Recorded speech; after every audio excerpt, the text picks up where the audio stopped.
1 Peter 4:10 says, as each has received a gift, use it to serve one another. Trying to write out my testimony, one of the things I realized, it's a story of how he has used Hope Church and the tools he's given us to help others in a time of need.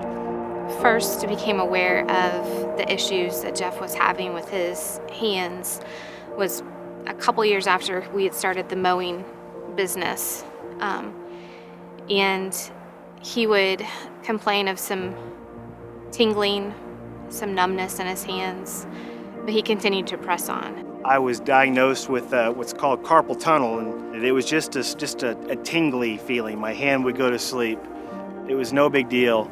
Year after year after year, though, it got worse and worse and worse to the point where my hands, at the worst possible point, they felt like stone. It was ice cold. They were always asleep. Had difficulty putting my hand in the ball glove or pitching to my kids. So I remember crying myself to sleep at night because the pain was so intense.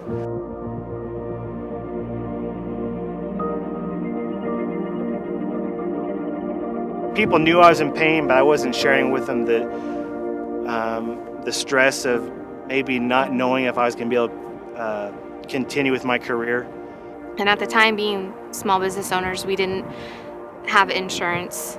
We were living under God's umbrella of protection, and Jeff's situation continued to get worse. I had it looked at. It was $15,000 is what the procedure was going to cost.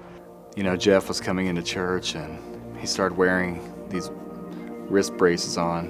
You could tell something was not right.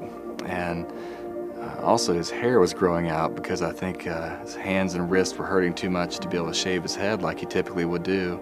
You know, a lot of the guys got together, and really Tim Hanna and Chris Tesloff were kind of the main guys that spearheaded the effort, but they began thinking, you know, here's a brother in need, here's a brother hurting, and he's helped us so many times, and he's such a good friend that we need to do something to help him. And then one day at church, Dustin Williams grabbed me and says, you need to come over here. We got something we want to talk to you about. And he pulls me around the corner, and I see a group of men and families and the pastor standing there. And they said, to be honest with you, it is a blur.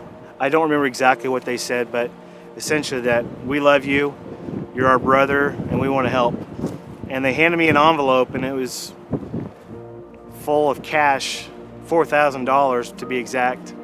And it was the hardest thing I've ever had to do was to receive that.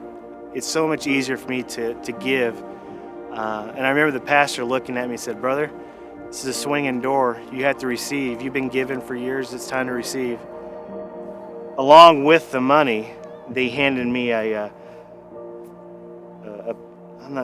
picture frame, and it was titled Band of Brothers, and verses of how we look out for one another and help each other out, and your burden is my burden. And they all signed it. All these men signed it. And they were telling me that people were giving that don't even know me, or I don't even know them, or maybe I'd helped them mow a yard a long time ago, and they just felt like helping us out. It was pretty emotional. And as we're driving home,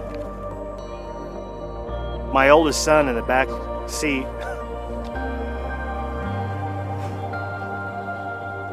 said that one of the dads took him aside and said, you know, we love your dad, and we're doing this for him because he's been there for us in times of need. I don't know if it was the fact that I received the gift or that my son was able to see that. I called the doctor the next day. I said, I'd like to get in. I told the lady who was scheduling the appointment, I said, we don't have the funds to pay for the surgery. And I told her the testimony. I said, this is what my church has done for me. It had touched the nurse or the lady taking the appointment so much. She went around to the next room to talk to the doctor before I made the appointment. And she came back around. She goes, you know, the doctor's talked to me.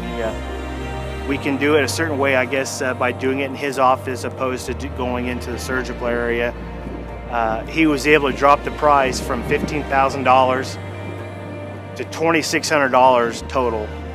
And to be on the receiving end of it, you know,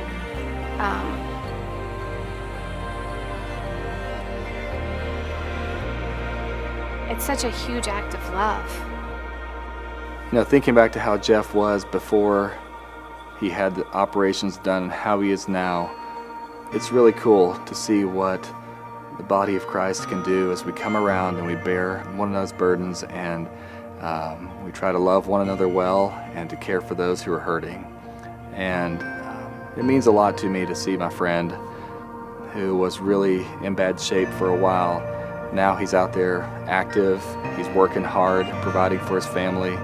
I just got a text from him last night, and it was a picture of him with his son Brett.